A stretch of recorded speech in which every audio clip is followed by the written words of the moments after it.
अंधेरे में किया हुआ कोई भी कार्य फायदे की बजाय नुकसान भी दे सकते हैं। 2-4 दिन बाद में करवा चौथ का व्रत आने वाला है। ये व्रत हमारे देश की ज़्यादातर महिलाएं करती है, चाहे वो माँ के रूप में हो, बहन के रूप में हो या पत्नी के रूप में हो। हमारे समाज में मानना है कि पति की उम्र लंबी होती है ये व्रत करने से। अभी आपको वो बताएंगे ज्ञान और विज्ञान के साथ है, उद्देश्य और रहस्य के साथ है कि ये पति की लंबी उम्र कैसे होती है। इस व्रत को चंद्रमा को देखने के बाद में ये व्रत खोला जाता है। चंद्रमा क्या कार्य करता है? चंद्रमा हमारे अंदर उस टाइम पे कैसा भाव है, सुख है, आनंद है, तो उसको कई गुना बढ़ा देता है। अगर भूल से भी हम ये व्रत खोलते हैं दुख के साथ, चिंता के साथ, तो वो उसको भी कई गुना बढ़ा देता है। चंद्रमा को नहीं पता है आप दुखी है या सुखी है, इसलिए भूल करके भी ये व्रत हम जब चंद्रमा को अर्घ करें, प्रार्थना करें भाव से, तो दुख के साथ न करें। अगर दुख है तो थोड़ी देर अपने मन को बहलाइए कैसे भी करके, और अपने अंदर आनंद उत्पन्न कीजिए, सुख उत्पन्न कीजिए। उसके बाद में ये व्रत खोलें और चंद्रमा को, ये सब अपने अंदर के भाव से होता है, आंतरिक है, प्रार्थना से होता है। अब यानी कि चंद्रमा कई गुना बढ़ा देता है। अगर आप उस टाइम पे दुखी हैं तो आपका दुख बढ़ जाएगा, और अगर आप उस टाइम पे सुखी हैं तो आपका सुख बढ़ जाएगा। चंद्रमा को अपने एकदम प्यार से, प्रेम से निहारिए व्रत खुले तब, आनंद के साथ उसकी नज़र उतारिए। फिर आप एक अनुभव लेके देखिए कि आपके अंदर कितना इसमें परिवर्तन आता है। सब चीज़ें हैं अंदर की, प्रार्थना से संभव है।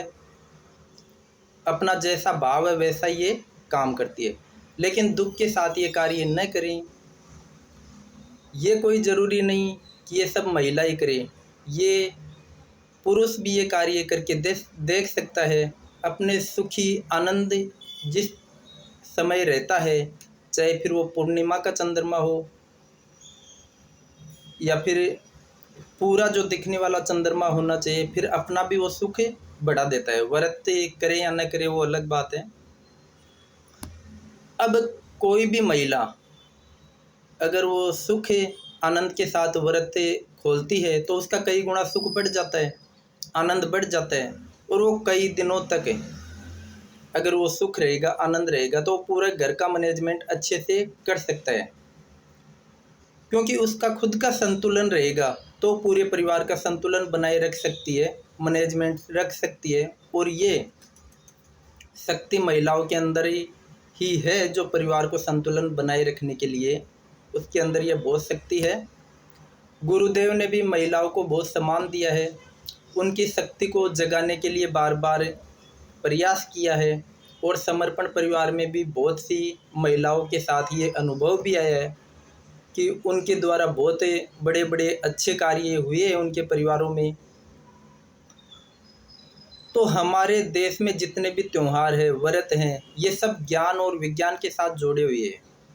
इनका रहस्य और उद्देश्य पूरा उसी में आ जाता है, लेकिन हम पूरा आंतरिक जब तक नहीं समझते हैं तो इसका हमारे ऊपर कोई प्रभाव नहीं पड़ता है।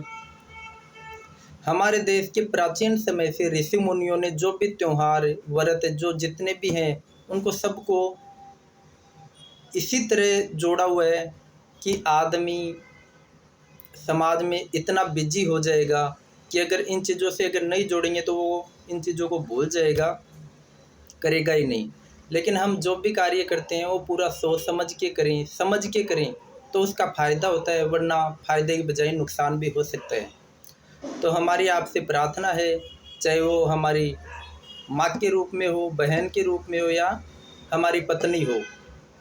और ये गिफ्ट देने वाला भी वही उद्देश्य है कि पति अपने पत्नी को गिफ्ट देता है ताकि वो उस दिन सुख में रहे, आनंद में रहे, और जब भी वो व्रत खोले तो उसका वो आनंद कई गुना बढ़ जाए।